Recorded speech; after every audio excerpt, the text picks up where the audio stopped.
Kyrie, today's letter is Phi.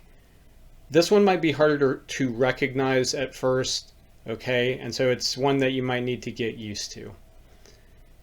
It would have been pronounced like the letter F in English at the time when the Greek Bible was written. In the classical period, so if you're reading classical text or earlier text, it would have been pronounced P, like a P and then an H. Okay, so as in hop here. Okay, well, our example word is phone. And so, you can think about all these words in English that we have that come from this one. So, everything from, our phones to, if you look back to earlier technology, the phonograph, etc. Okay, all coming from this root. Okay, well, let's look at our example in context. It's going to be phone, which means, again, voice. Phone boontos en te eremoi. Hetoi masete ten hodon kuriu. Phone, voice, or a voice. Boontos, calling out.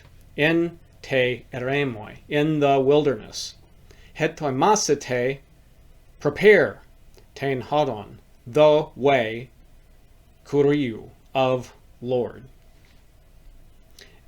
Okay, so again, we mentioned when we saw part of this example before, this one doesn't have the definite article there. You're going to want to add that when you put it in English, or it's just not going to sound right, okay? Phone boontos en te eremoi. A voice calling out in the wilderness. Hetoi masete ten hodon kuriu.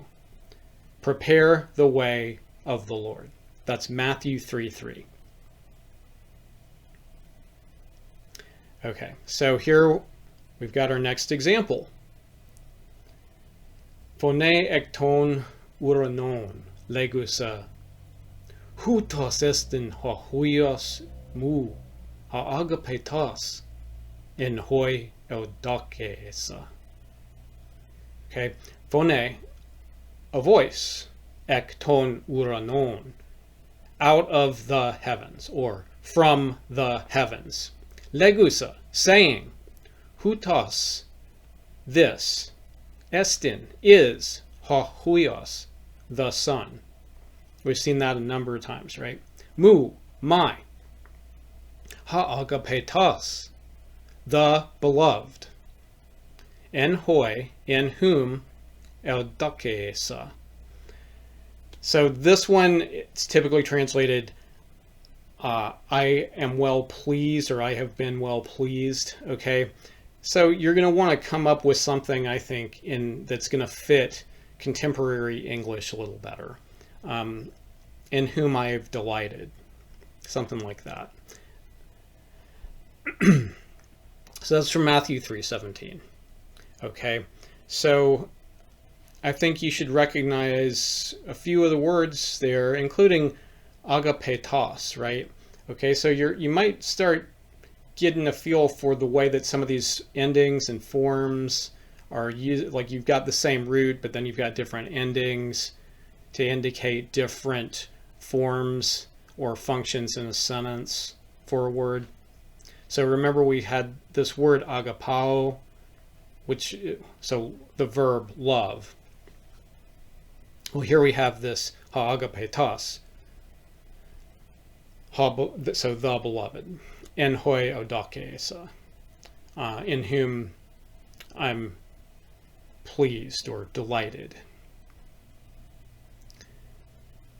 Okay, so that was Matthew 3:17. Then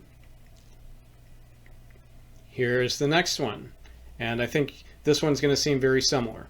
Phone ek tes nepeles legusa, hutas estin ha huios mu ha agapetas in hoi eudakesa akuete autu.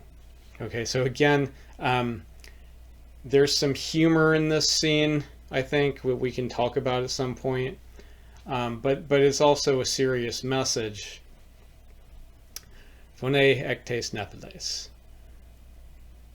Voice, a voice, ektes nephiles, from the cloud.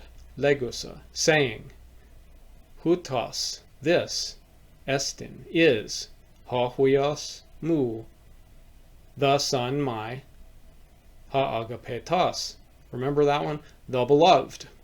En hoi audakeisa, in whom, audakeisa, however you want to do that one, in whom I have delighted.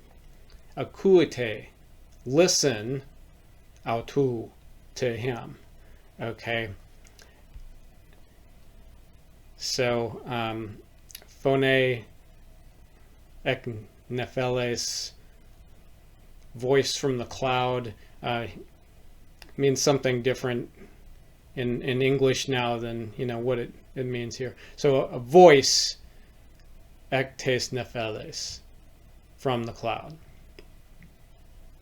Okay, so that's Matthew 17:5.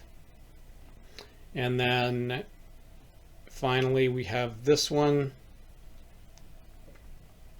Anaboesen ho Jesus, phone megale. Okay, so anaboesen, cried out, ho Jesus, the Jesus, phone, in a voice, megale, great or loud. Okay, anaboesen ho Jesus, phone, megale. Jesus cried out in a loud voice. So that's from Matthew 27:46. Okay, so notice there, if you compare it with the example that we started out with, okay, the sort of subtle way that these resonances in the language tie these passages together. Okay, so that is the letter Phi.